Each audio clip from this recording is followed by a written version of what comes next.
지원금에 한우가 춤을 춘다고요? 왜 한우가 춤을 추는지는 좀 이따가 알아보고요. 지금 오늘 코로나19 신규 확진자 현황이 궁금합니다. 이주인 변호사님 어떻게 됐을까? 좀 줄었을까요? 좀 궁금합니다. 네, 오늘 0시 기준으로 1,943명인데요. 이는 어제보다는 다소 감소한 수치지만 여전히 하루 2,000명에 근접하는 등 유행 확산세는 이어지고 있어요. 네. 또 국내 발생만 보더라면 수도권이 78.4%로 1,506명으로 집계가 되었거든요. 아하. 그래서 수도권 발생률이 좀 많고요. 또 백신 이와 반해서 백신 1차 접종률은 인구 대비 68.1%, 네. 접종 완료자는 인구 대비 41.2%인데요. 네. 최근 2주간 성인 확진자 10명 가운데 9명 이상은 아직 백신을 접종하지 않았거나 접종을 완료하지 못한 상태인 것으로 나타났습니다. 네. 사실 백신 접종률은 1차 접종도 그렇고 이제 완전히 접종 완료 2차까지 다 맞으신 분들의 비율은 마치 소그럼처럼 뚜벅뚜벅 조금씩 올라가고는 있어요. 그런데 여전히 이 코로나19가 장기화하고 확진자 수도 계속해서 많이 나오다 보니까 사실 제일 지쳐 떨어지신 분들이 녹초가 되시는 분들이 바로 일선에서 사투를 벌이시는 이분들 아닐까 싶어요. 하재근 평론가님. 예, 어제 오전에 간호사 분들이 서울시청 앞에 모여서 방호복을 입고 투명 얼굴 가리개를 하고 마스크를 쓴 채 시위를 했거든요. 그러면서 사직서를 674장을 공중으로 뿌렸습니다. 세상에. 이 674라는 숫자가 무슨 뜻이냐면 네. 코로나19 발생 이후에 서울대병원, 보라매병원, 서울의료원에서 사직한 간호사들의 숫자라고 합니다. 아, 그래요? 세상에 우리가요. 코로나19 어렵다 그리고 자영업자분들 어려움 이런 거에서만 관심 갖다 보니까 오히려 사각지대로 이분들의 어려움이 밀려났어요. 최진봉 교수님. 네, 그렇습니다. 이 간호사들이 느끼는 부담감, 어려움 정말 말로 표현할 수 없습니다. 예전에 기존에 갖고 있었던 예컨대 간호사 한 명당 감당해야 되는 환자의 수하고요. 코로나19 병상이나 이런 응급 대응 병상에서 일하시는 분들은요. 환자 개인의 모든 활동을 다 돌봐야 돼요. 쓰레기도 치워야 되죠. 거기서 나오는 모든 거 다. 왜냐면요. 간호사 위에는 의료진 외에는 그 방에 들어갈 수가 없어요. 네. 격리된 곳에. 예전에는 예를 들면 뭐 옆에서 보호자도 계실 수 있고 아니면 간병해준도 계실 수 있는데 그럴 수 없는 상황이 되다 보니까 간호사들의 업무가 엄청나게 가중되고 있습니다. 그래서 간호사들이 사직서를 던지면서 했던 말들이 있어요. 간호사들이 떠날 때 뭐라고 이제 더 이상 말뿐인 위로는 필요 없다. 이렇게 얘기했어요. 그리고 모두가 현재 간호사 한 명이 너무나 많은 환자 수를 감당하고 있다는 것에 한다면서도 대책은 절대 내놓지 않고 있다. 그러니까요. 이런 문제를 제기하고 있고 간호사들이 희망을 잃고 병원을 떠나갈 때 결국 피해를 보는 것은 환자와 시민들이다. 아플 때 적정한 치료를 받을 수 없게 될 수밖에 없다. 저희는 그런 상황이 발생할까 봐 너무너무 무섭다라고 얘기를 하고 있습니다. 네. 결국은 두 가지라고 저는 봐요. 간호사들이 저런 업무로 부담으로 좀 줄어들 수 있도록 간호사를 빨리 확충해야 한다고 저는 보고요. 두 번째, 그에 합당한 적절한 보상이 반드시 주어져야 돼요. 그렇지 않으면 이걸 그냥 무작정 계속 이게 언제 끝날지도 모르는데 네. 희생만 강요할 수는 없다고 봅니다. 사실 우리가 코로나 초반만 해도 여러분 그 챌린지 기억하실 거예요. 의료진들을 향해서 우리가 덕분에 챌린지를 하고 저도 사실 방송의 이 왼쪽 가슴 상단에 그분들의 이 노고를 감사하는 이 배지까지 달았어요. 그런데 이제 간호사분들 또 의료진분들은 그런 말로만 하는 퍼포먼스 이거 노고 치하는 거 하지 말라는 거예요. 이거 말로만 감사하다 하지 말라는 거예요. 실질적으로 간호사, 의료진들의 노고를 덜어줄 수 있는 대책을 내놓으라는 거예요. 그런데 감감무소식이라는 거예요. 그래서 지금 뿔난 거예요. 그런데 뿔난 이 분야에 종사하신 분, 이 의료진뿐만 아니라 뿔난 분들은요. 지금 이분들도 있습니다. 김유진 아나운서. 맞습니다. 어려운 시국에 결혼 준비를 해왔던 예비 신혼부부들 얘기인데요. 저희가 트럭 시위, 화환 시위했던 내용 전해드린 적도 있었는데 이번엔 웨딩카 시위에 나섰다고 합니다. 어제 오전 서울 여의도에 빨간 리본과 풍선을 단 웨딩카가 등장을 했는데요. 네. 그리고 웨딩 드레스를 연상시키는 흰 원피스를 입은 예비 신부가 등장을 하기도 했다고 합니다.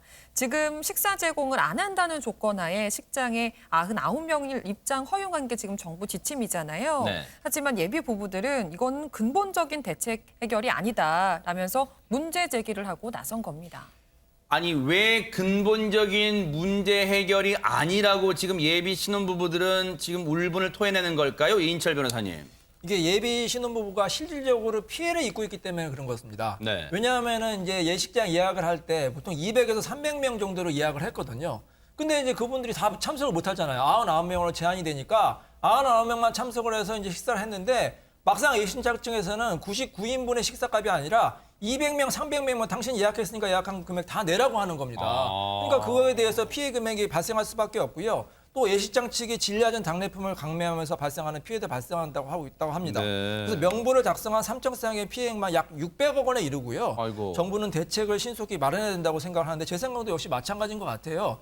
결혼은 정말로 우리 인생에서 가장 중요한 행사 아닙니까? 맞아요. 이 행사를 이제 막는다는 것 자체가 문제가 되는 것 같고요. 네. 저는 개인적으로 이렇게 좀 제안을 하고 싶습니다.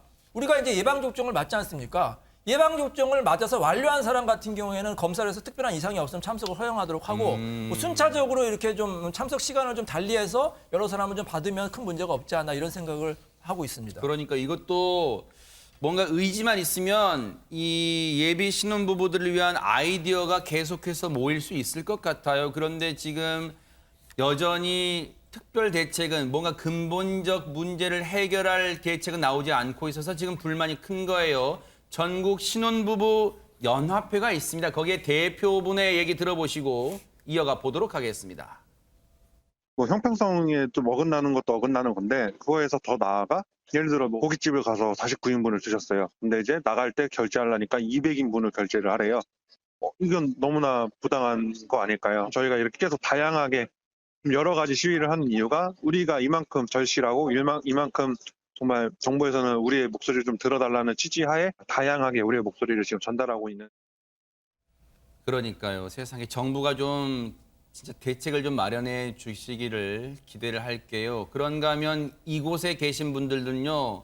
화도 나면서 지금 깊은 한숨이 나온다고 합니다. 김유진 아나운서. 네, 서울 가락시장 이야기를 좀 해볼 텐데요. 오늘 0시 기준으로 관련 확진자가 166명이 나오면서 시장은 사실상 문을 닫은 상태입니다. 그렇게 많이 늘었어요, 지금. 맞습니다. 게다가 일부 상인은 추석 다음 날인 22일까지 자가격리를 하게 돼서 명절 특수를 누리지 못하는 건 물론이고 쌓아둔 과일이 썩어가는 걸 알면서도 처리할 방법이 없는 상태라고 하는데요. 아이고. 어떤 상황인지 영상으로 확인해 보시죠.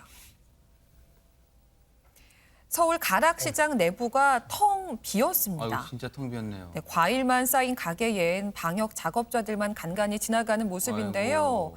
지난해 이맘때와 비교를 해보면 상인들만 한순간에 사라졌다라는 착각이 들 정도입니다. 확연하게 차이가 있어요, 진짜. 네, 코로나19 집단 감염이 덮친 농산물 도매법인 A청과 소속 122개의 중도매 상점은 14일부터 영업이 전면 금지가 됐는데요. 아이고.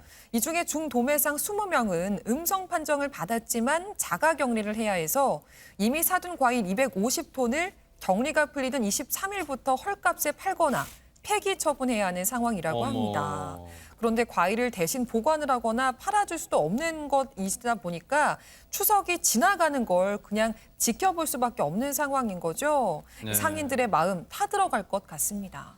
아니 추석 대목을 앞두고 이게 무슨 날벼락입니까? 최진봉 교수님이 세상에. 그러니까요. 저 문제는 지금 화면에 나왔습니다. 쌓아둔 저 과일들을요. 제값 받고 판다고 해도요. 예전에 비해서 지금 판매가 수준이 10분의 1 정도로 줄었어요. 어머 어떡합니까? 그러니까 10분의 9는 판매가 안 되는 거예요, 결국. 네. 근데 문제는 뭐냐면 냉장 보관도 안 되고 저기 계속 쌓아놓으면 저게 제대로 잘 관리가 되겠습니까? 시간이 지나면 지날수록 어떤 가치는 떨어질 거 아니에요. 신선도도 떨어지고. 그렇죠. 네. 그러면 결국은 저거 어떻게 판매할 수 있겠습니까? 아이고. 그럼 결국 그냥 버려야 되는 상황이 된 네. 거예요. 그럼 저거 받은 사람. 또 하나 문제는 뭐냐면 저기서 일하시는 분들은 뭘 또 걱정하냐면 거래처들 있잖아요. 아하, 네. 이 저쪽에 갔다가 판매해달라고 부탁한 거래처들 이분들은 또 어떻게 할 거예요? 아, 이분들의 팔로도 막힌 상황이 되고 그러네요. 이러다 보니까 전체적으로 이제 그 첨가물 관련된 과일 관련된 이 생산을 하시는 분들 또 중간에서 중개하셔서 저분들에게 부탁하시는 분들 이분들까지 피해가 지금 계속 도미노처럼 일어나는 상황이 돼서 네. 상당히 안타까운 상황이라고 말씀드릴 수 있습니다. 근심이 크실 텐데요. 가락시장 상인분들의 얘기 들어보시고 이어가 보도록 하겠습니다. 닦인도 되지 않는데 나처럼 이렇게 불이익을 당하고 있는 사람들이 막 이렇게 엉망을 해요. 거래처가 급선무죠. 아이다 거래처 보면은 몇 천만 원씩 억 단위로 깔려놓은 사람들 많아요. 미수금들이. 아니 그러면 저런 상황인데 이준 변호사님 혹시 뭐 정부가 저분들 피해 보상을 좀 해주거나 그런 방안은 없어요? 너무 안타깝게 지금 법적으로는 사실상은 전액을 다 보상받기는 어려운 상황입니다. 다만 이번처럼 또 이런 상황이 더 피해가 더 커지는 이유는 사실상은 2주간의 자가격리를 무조건 의무적으로 지켜야 하기 때문인데요.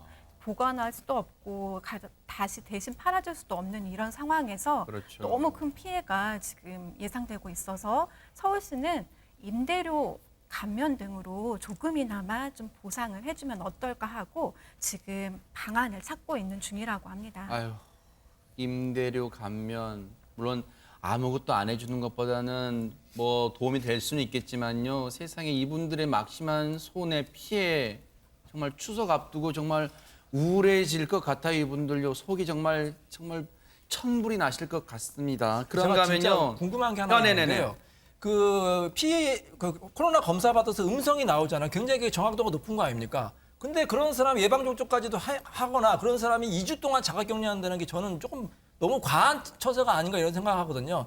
저런 생업에 종사하는 사람이 2주 동안 자가격리하면 그 피해가 정말로 막심하거든요. 그러니까 이제 무조건적인 2주 자가격리 제도도 이제는 조금 손볼 필요가 있다고 생각이 됩니다.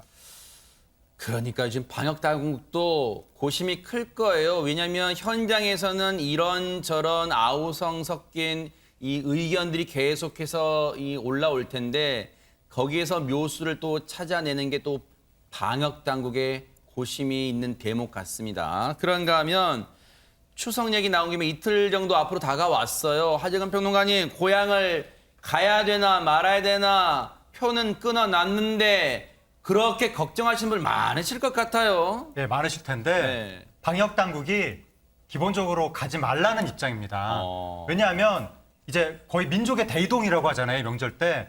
그런 일이 벌어졌을 경우에 수도권의 확산세가 풍선 효과로 비수도권으로 넘어갈 수가 있기 때문에 그걸 방역 당국은 우려하고 있는 거고 지금 관련된 연구 결과가 있는데 오랜만에 만나는 모임들 그런 모임만 줄여도 감염 위험을 3분의 1로 줄일 수 있다는 그런 연구 결과가 그래요? 있다는 거예요. 그러다 보니까 방역 당국은 이번 추석 때도 가능한 한 고향 가지 마시라고 그렇게 권고하고 있습니다.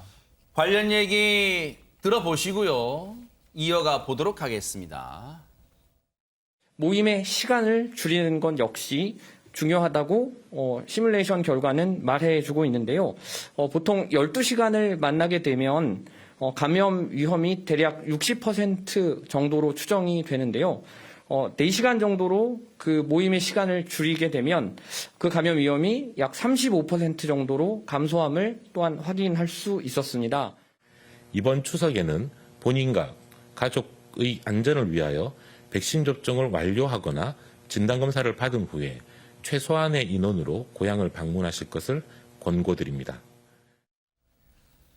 그러니까 이 불필요한 모임, 오랜만이라고 또 명절 때 그런 거 있잖아요. 오랜만에 우리 명절 때 그동안 얼굴도 못 봤으니까 한번 만나자. 이런 꼭 필요한 모임이 아닌 거. 이런 모임만 줄여도 이 방역 효과가 있고 그리고 이 성묘를 혹시라도 고향 가셔도 성묘만 하고 돌아서도 이 머무는 시간을 줄여도 효과가 있다는 거예요. 그런데 이인철 변호사님, 네. 그러면 고향에 가서 이 오랜만에 가족 친지를 봐도 잠시 머무를 수 없는 경우가 있잖아요. 좀 네. 그러나 부득이하게 좀 머무를 수밖에 없는 경우 있잖아요. 그때는 그러면 방역 대책 뭐가 있을까요? 오랜만에 만나서도 멀리서 왔는데 한두 네. 시간만 있다 가는 거는 조금 너무하지 그러니까요. 않습니까? 그래서 올해 부디하게 있을 경우에는 반드시 지켜야 될 게 있습니다. 바로 환기입니다. 환기만 잘해도 감염의 위험성을 확 줄일 수가 있는데 그래요? 실제로 한국과학기술연구원이 발표를 했는데요. 12시간을 만난다고 가정했을 때 만약에 환기를 하지 않았을 경우에는 감염의 위험성은 78%입니다. 그래요? 자, 근데 30분에 한 번씩만 환기를 시켜도 감염의 위험이 60%로 줄고요. 10분에 한 번 환기시키면 42%로 감소하는 것을 밝혀질 수가 있었습니다. 그렇기 때문에 환기를 자주 하시기 바랍니다. 아, 그렇군요. 아니, 근데 사실 뉴스파이터가 정부의 방역 정책에 무슨 토를 달려가는 건 절대 아닌데요. 여러분도 아마 기억하실 거예요. 최진봉 교수님, 네. 다른 사람도 아니고 총리가 마이크 앞에 서서 마이크 앞에 앉아서 했던 얘기 있잖아요. 이번 추석은 그동안 힘드셨으니까 백신을 접종 완료하신 분에 한해서 4분을 포함하신다는 전제하에서 추석에 8명까지는 최대 가정 내에서 만날 수 있도록 허용해 드릴게요 했잖아요. 그랬죠. 그래놓고 이제 가지 말라고 하는 건 뭐예요? 그러니까 이제 상황적으로 보면 이게 그 2,000명 그러니까 한 4자릿수라고 그래 보통 얘기하잖아요. 이게 계속되고 있잖아요. 이게 60을 넘었잖아요, 지금. 네. 거기에다가 수도권에서 확진자 비율이 한 80%까지 올라갔어요. 이게 문제가 되는 건 뭐냐면 대체적으로 이제 규향을 하면 수도권에 있는 분들 비수도권으로 가시게 되는 거잖아요. 이게 확산될까 봐 이제 우려를 하는 것 같아요, 방역 당국이. 근데 그러면 이런 부분을 우려를 했으면 아예 처음부터 희망 고문을 안 했으면 지금 앵커가 지적하신 것처럼 이런 실망감이 안 클 텐데 처음에는 8명까지 할 수 있도록 해보겠다. 또 할 수 있다라고 얘기해놓고 그럼에도 불구하고 자율적으로 안 가주셨으면 좋겠다고 얘기하면 가는 입장에서도 마음이 좀 찜찜하지 않겠어요? 그냥 몇 명까지 모이니까 가지 마세요. 이렇게 처음부터 얘기했으면 희망이라도 안 가졌을 텐데 8명까지 모일 수 있다고 얘기하고 나서 이제는 또 가능한 가지 말아달라고 얘기하니까 가면서도 이게 가도 되는 건가 마는 건가 헷갈릴 수 있다. 그래서 정부가 물론 고민과 우려는 있다고 생각해요. 뭐 충분히 이해를 하지만 그럼에도 불구하고 국민들 입장에서는 방역 당국이 명확한 지침을 좀 내려주는 것이 국민들 입장에서 좀 더 쉽게 또는 홀가분하게 뭔가 행동을 할 수 있게 될 텐데 네. 그런 부분이 너무 오락가락하다 보니 네. 결국 이런 불만이 나오는 것 같습니다. 왜냐면 부득이하게 편찮으셔서 부모님이 이번에 명절을 기회 삼아서 내려가신 분도 있으실 거란 말이에요. 근데 정말 상황이 잘못돼서 갔다 오셨는데 확진됐다고 쳐봐요. 그러면 회사 이런 데서 아니 그러게 가지 말라고 했잖아 라고 타박 들을 거 아니에요. 정말 이거 얼마나 억울한 상황입니까? 정말 이런 것 때문에 방역 지침이라는 게 굉장히 신중하게 내려야 된다 이런 생각도 해봐요. 근데 백신 접종이 조금씩 늘고 있잖아요. 근데 이런 풍경도 벌어지고 있다고 합니다. 세상에 김유진 아나운서. 네, 현재 거리두기 4단계 조치를 적용받고 있는 수도권의 경우에는 저녁 6시부터 백신 접종 완료자 4인을 포함할 경우 총 6명까지 모일 수가 있잖아요. 네. 즉 백신 인센티브가 주어지는 건데 그러다 보니까 최근 직장가에서 이런 별칭이 들려오고 있다고 합니다. 뭔데요? 백신을 1차까지 모두 맞고 2주가 지난 사람에 대해서 투명 인간이라는 별칭을 쓴다고 하더라고요. 아무래도 인원 제한 하에서 제외되는 것과 비슷한 효과를 누릴 수 있기 때문에 이런 별칭이 붙은 것 같은데요. 네. 반면에 백신을 맞지 않은 사람들에게는 이런 백신 인센티브가 역차별로 적용한다. 이런 목소리도 들려오고 있다고 합니다. 네. 왜냐하면 약속을 잡을 때 혹시 백신 맞았어? 이렇게 물어보고 백신 안 맞았다고 하면 그러면 밥은 좀 나중에 먹자. 이렇게 약간 미루는 듯한 분위기도 동시에 나타나고 있기 때문인데요. 네. 백신을 안 맞은 미접종자들은 백신을 안 맞은 게 민폐를 끼치는 것 같은 기분이다. 이런 고충을 토로하기도 하고 있습니다. 아니 이거는 백신 갈등 차원을 넘어서 자칫 잘못하면 백신 차별이 될 수도 있을 것 같아요. 이준 변호사님. 네, 사실 백신을 맞는 사람들은 사적 모임을 꾸릴 때에도 백신 접종했는지 여부를 확인하고 우선적으로 접종자들 모은다고 해요. 이렇게 되면 미접종자들 입장에서는 두 가지 이제 사례가 나뉠 수 있는데요. 하나는 이제 신청 시기에 사실상 물량이 부족한 때가 있었고 현재도 그래서 그 물량 부족 부분에 대해서 신청 시기가 늦어서 늦게 본인이 신청해서 늦게 맞을 수밖에 없었는데도 약간 눈치가 보이고 해서 그런 부분에서 굉장히 불편감을 느끼시는 분들이 있고요.